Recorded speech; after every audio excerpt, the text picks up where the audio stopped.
cariño, pero que son muy abstractos, pues la sensación de quemarse al tocar algo y descubrir lo que es quemar, digamos, de alguna manera, o imágenes sueltas desde dentro de la cuna, en el carrito, algunas cositas así. Y ya los primeros recuerdos, digamos, más elaborados, más fuertes, pues tendría yo 3 años. Además, hay un recuerdo concreto en el que yo estaba delante de un espejo y me estaba observando. Y por algún motivo en aquella época estaba obsesionada con que me quería quedar en los 3 años. Que lo que viniera después, que no me apetecía, que yo me quería quedar ahí con mis juegos, no quería ir al colegio, no quería hacer nada.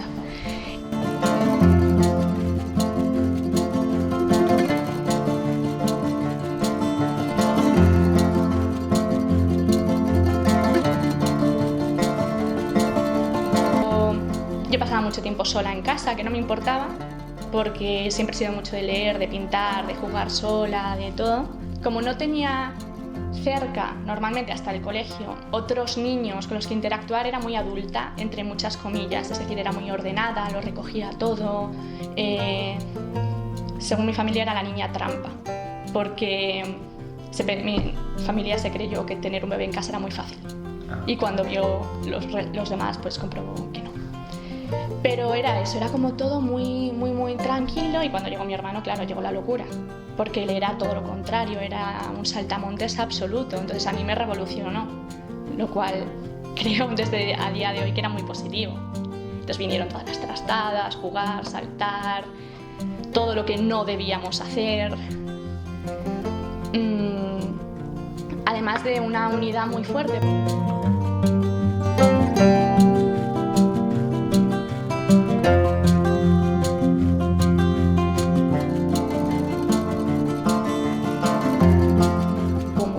Hubo historias, pero al final no fue algo que quedara tan ahí.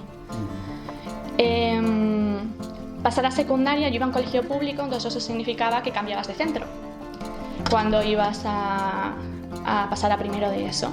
Pero como vivíamos en un pueblo, prácticamente pasabas a secundaria con la misma gente, con la excepción de que se añadían personas de otros pueblos que no tenían centros de secundaria donde ellos vivían.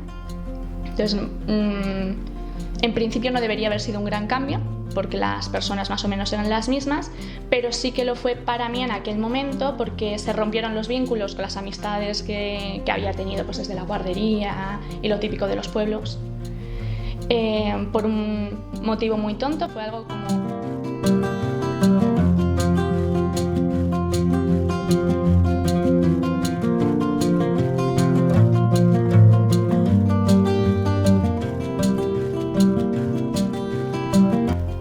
A primero de bachillerato decidí hacer la rama de artes, con lo cual me cambié de instituto, me fui a otro. Conocí un montón de gente nueva, conocí a la chica que sería mi mejor amiga durante mucho tiempo, conocí muchas personas afines a mí, que para mí era como algo novedoso, porque siempre me había sentido un poco desplazada. Y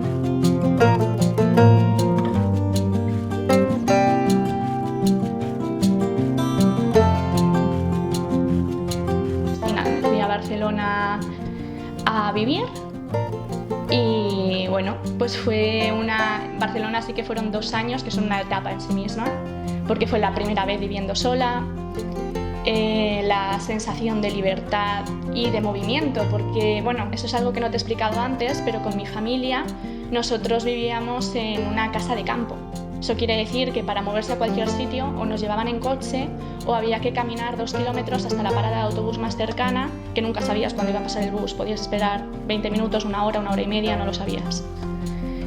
Y de repente estar en una ciudad en la que me podía mover a todos lados, en la que se conocía gente prácticamente en cualquier esquina, en la que cualquier día de la semana, a cualquier hora podías hacer un montón de cosas, fue una novedad impresionante en mi vida. O sea, creo que no paré literalmente durante el primer año de hacer cosas.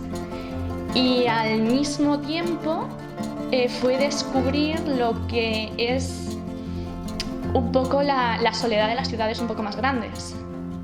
De conocer mucha gente, pero que los vínculos se evaporen con mucha facilidad, sentir la no importancia de los unos por los otros en general, que no quiere decir que no hubiera vínculos importantes, sí que los hubo, pero sí que la dinámica general era diferente a lo que yo conocía. Y entonces fue una época como muy convulsa, como de momentos muy eufóricos, momentos muy bajos, momentos de sentirme muy sola, momentos de estar sorprendida y agradecida de conocer tantas visiones diferentes y conocer personas con puntos de vista sobre la vida tan distintos y poder descubrir pasiones nuevas y probar un montón de cosas pues, que nunca había experimentado, claro.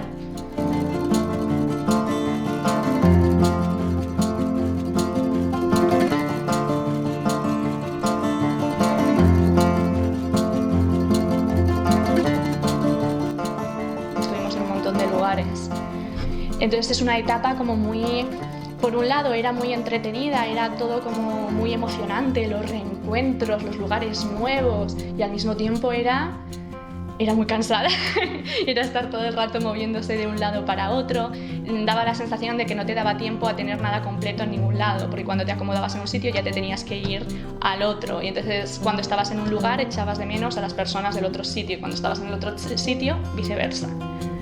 Y continuamente entonces era como tener vidas paralelas distribuidas, porque tú llegabas y parecía que reiniciabas desde algún modo en donde lo habías dejado anteriormente, la gente te ponía al día de lo que había pasado mientras tú no estabas y entonces volvías a poner pausa, te ibas y hacías lo mismo en el otro sitio.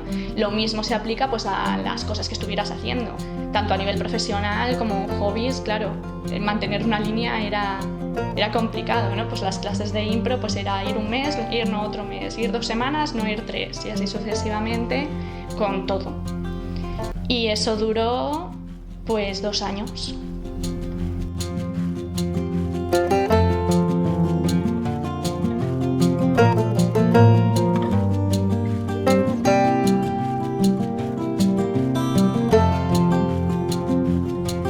En el último año lo que marcaría el principio de esta etapa que se fue deshaciendo, o sea, se empezó a ver venir hasta eso, unos meses antes, fue que empecé a publicar en febrero del año pasado y al ver que ya empezaba a hacer cosas pues se va trazando como una trayectoria de lo que quieres.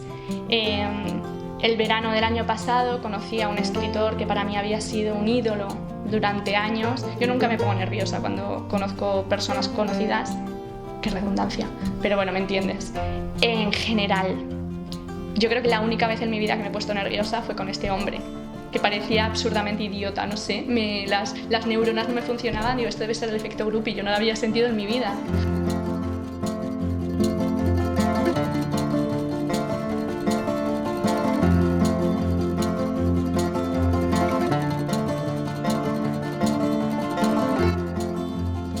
Porque para mí ya no solo la amistad con él, sino el poder ver un poco cuáles son las posibilidades del trabajo del escritor, como conversaciones con él, bueno, de determinadas cosas. Nos hemos ido viendo también en diferentes ciudades cuando hemos coincidido en sitios. Entonces, digamos que la primera publicación, la amistad con este escritor y comenzar a organizar pequeños recitales y eventillos literarios en Alicante se va cada vez consolidando más hasta bueno, trazar una trayectoria, una línea de futuro un poquito más, si no clara, por lo menos clara en el intento o en lo que se pretende. Y eso sería todo. 23 minutos, 23 años, 1 minuto por año.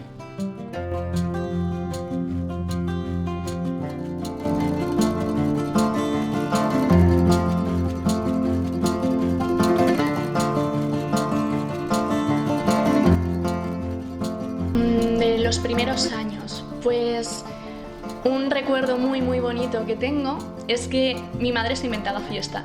Cuando era muy pequeña, de repente, de una semana para otra, venía y me decía: ¿pero no te has enterado? La semana que viene es la fiesta de la primavera. Entonces yo acababa súper convencida de que esa fiesta existía. Entonces nos pasábamos una semana, las dos juntas, pintando y cosiendo guirnaldas pues con flores, con mariquitas, con lo que fuera, creando árboles de tela, haciendo no sé qué, y se montaba una super fiesta que yo no sé cómo mi madre manejaba eso, porque aparecían 40 niños en mi casa, de la clase de al lado, de no sé qué, de los vecinos, y me acuerdo una concretamente, esto que habíamos colgado todas las guirnaldas, todo, y le dio la vuelta al sofá y le puso una tela para crear un teatro de títeres. Pero apareció una madre, que no me acuerdo quién fue, con un teatrillo de estos de verdad, tipo los que ponen el Retiro, cosas así. Y entonces plantaron ahí un teatro para hacerlo y hicimos juegos de baile y ese es como un recuerdo muy, muy bonito que tengo, porque en ese momento lo viví como algo fantástico, pero es que viéndolo con retrospectiva digo, Dios mío, menudo trabajazo, y me parece un gesto precioso.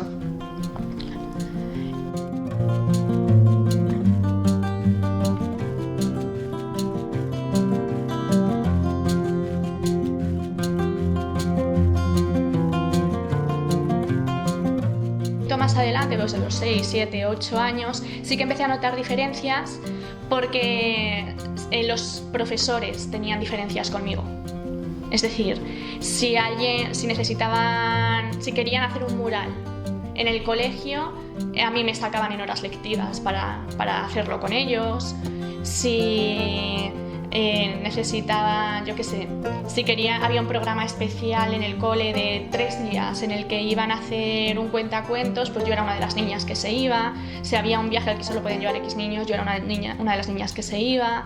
Entonces, siempre en diferentes campos solía tener como facilidad para hacer unas cosas o hacer otras, y ahí se marcó un poco más la diferencia respecto al resto de los compañeros, pero no ni por conciencia mía ni por conciencia de ellos, sino porque eran los propios profesores los que estaban haciendo una distinción en según qué cosillas, lo cual no siempre me benefició a nivel social sobre todo, ¿no?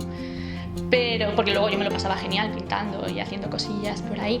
Y luego a nivel ya más íntimo sí que notaba que, bueno, pues que me gustaban cosas que no a muchos niños les gustaban. Yo leía muchísimo y a casi ningún niño de mi entorno le gustaba leer, lo veían como algo muy raro.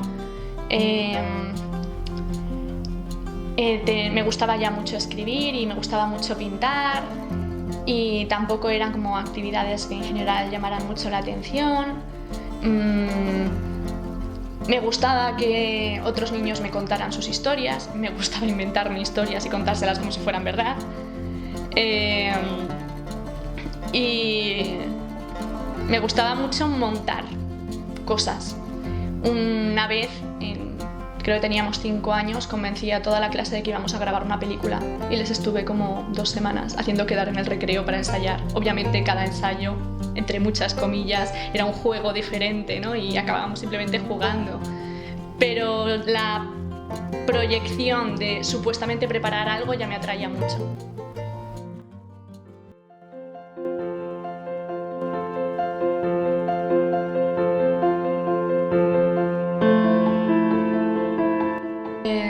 La memoria a corto plazo me resultaba muy muy fácil, con lo cual dentro del sistema que tenemos al final minimizaba todos los esfuerzos.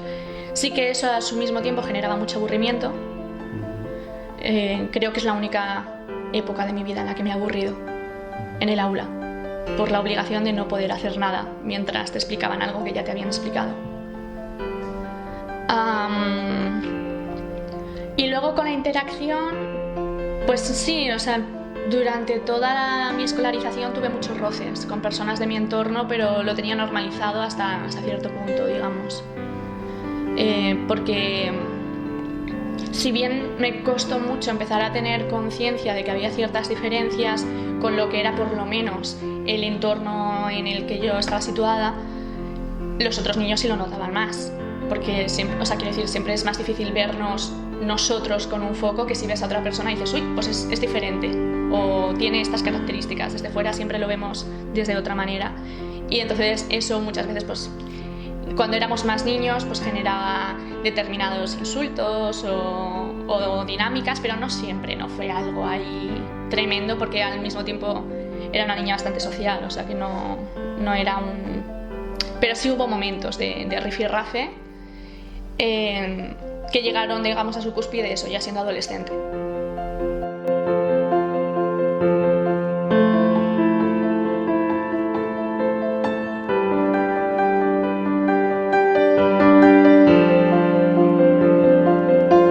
Me empanaba mucho, me quedaba mucho en mi mundo, me quedaba pensando, me abstraía enseguida con detalles de mi entorno, entonces a veces eso es algo que me sigue sucediendo a día de hoy todavía.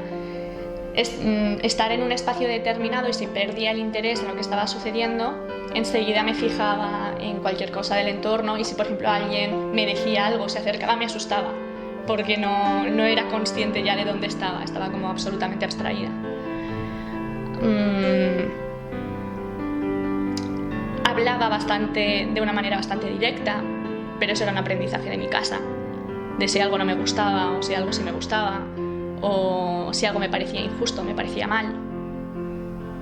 Y eso también causaba como determinados enfrentamientos, pues sobre todo en las jerarquías que se montan dentro del aula, dentro de los propios alumnos.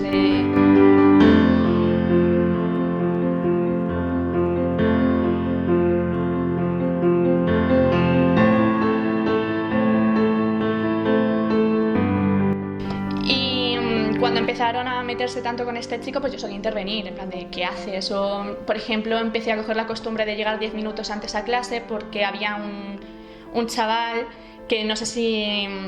O sea, no a primera hora, sino en el recreo, en algún momento del recreo entraba en el aula y llenaba la pizarra de insultos para este chico. Entonces yo solía entrar 5 minutos antes para borrarlo.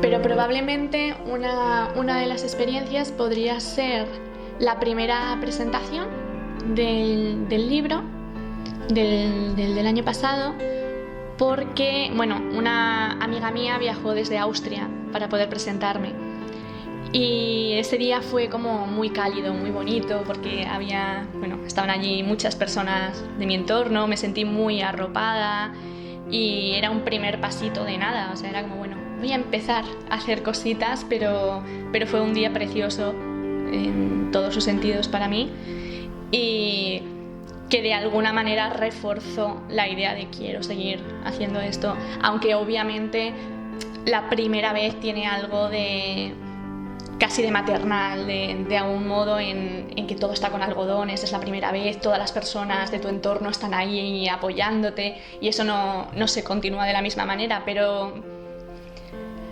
sí que hubo una sensación muy particular en esa dinámica que me encantó y nada, que después de eso se derivó en muchas cosas, en presentar en otras ciudades y también haber recibido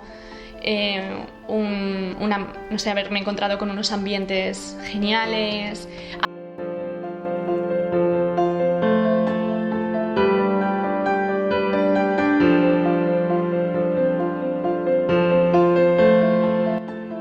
Los momentos, digamos, de manera habitual más difíciles para mí son los días en los que estoy más bloqueada, en los que las cosas no fluyen con la misma facilidad a la hora de plantearme el proyecto en el que esté trabajando o lo que sea. Esos días además me frustra un montón. Voy intentando aprender a manejarlo un montón, pero me produce una sensación de inutilidad muy grande, que se suelen combinar con momentos de un estado anímico más bajo, sin ningún motivo aparente. O sea, simplemente hay días que son un poquito más grises, porque sí. Y esos quizás serían los momentos un poco más, sin irme a lo anecdótico, los momentos un poco más complicados de frustración.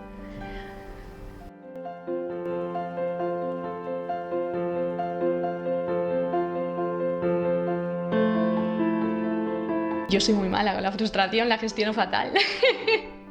Entro en bucle, absolutamente. Me obsesiono un montón con desbloquear el bloqueo, con lo cual cada vez lo vuelvo peor.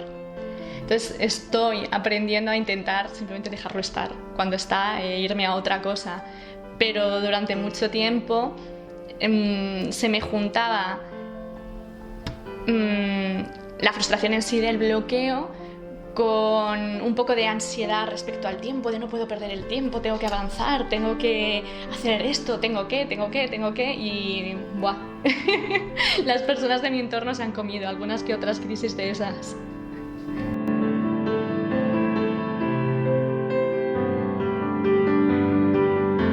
Si nos referimos a intereses, a nivel, por ejemplo, más intelectual / artístico / lo que sea, la literatura es como mi núcleo principal. Luego sí es verdad que siempre he necesitado nutrirme de otras cosas, como puede ser baile, teatro, pintura y otro millón de cosas. Pero luego siempre he tenido un interés social muy grande, tanto en lo que es la propia relación humana como en lo que es la ayuda social. Es decir, otro detalle, otra pincelada de mi infancia es que mi madre estaba metida en todas las asociaciones habidas y por haber. Entonces muchas escenas de nuestra infancia son ayudándoles a colocar puestos en mercadillos solidarios o en eventos de recaudación de fondos, o mi madre y una amiga suya apareciendo con 5 perros abandonados en mi casa, o un montón de estas dinámicas. Entonces al final es algo como muy mamado desde muy pequeña.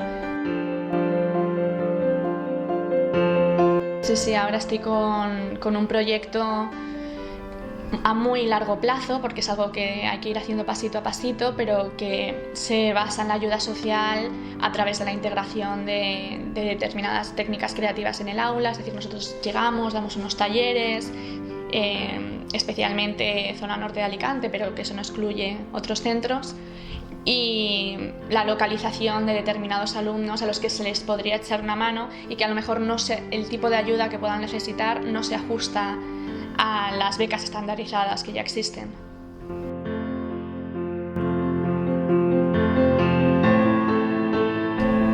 Voy a leer un poemita que para mí fue importante porque se escribió en un momento de cambio de etapa, pero además porque está relacionado también con un momento muy positivo, que fue el primer recital colectivo que organicé aquí en Alicante, que fue hace 6 meses, 6 o 7, algo así, y que está ahora creando otro de esos ambientes de retroalimentación que, bueno, son tremendos de experimentar. Y se llama Inconjugación. Y dice así: ¿cuánto queda de nosotros en este aura de cristal con que nos hemos cubierto? Ahora, como espectadores de la jaula, contemplamos el vacío con la devoción diaria que la cerradura profesa las llaves. Hemos permanecido en infinitivo, esperar las alegrías, mirar desiertos de nieve, soñar la tierra. ¿Cuánto queda de nosotros en verbos sin conjugar?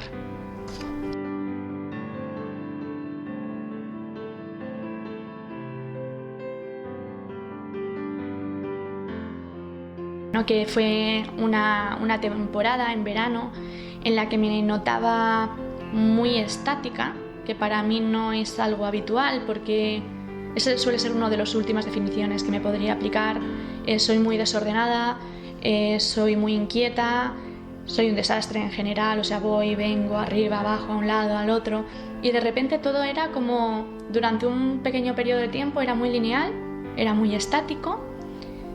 No estaba mal, pero al mismo tiempo me desorientaba esa no agitación, y me hallaba en un proceso de despedida con una persona también, y en un proceso simultáneo de conocer a personas en mi entorno que me parecían extraordinarias, pero que al mismo tiempo era como que no salía naturalmente de lado y lado el acercamiento, pues de conocer más sobre la otra persona. Era como que todo se quedaba a medias tintas en general. Entonces, bueno, de ahí provino el poema.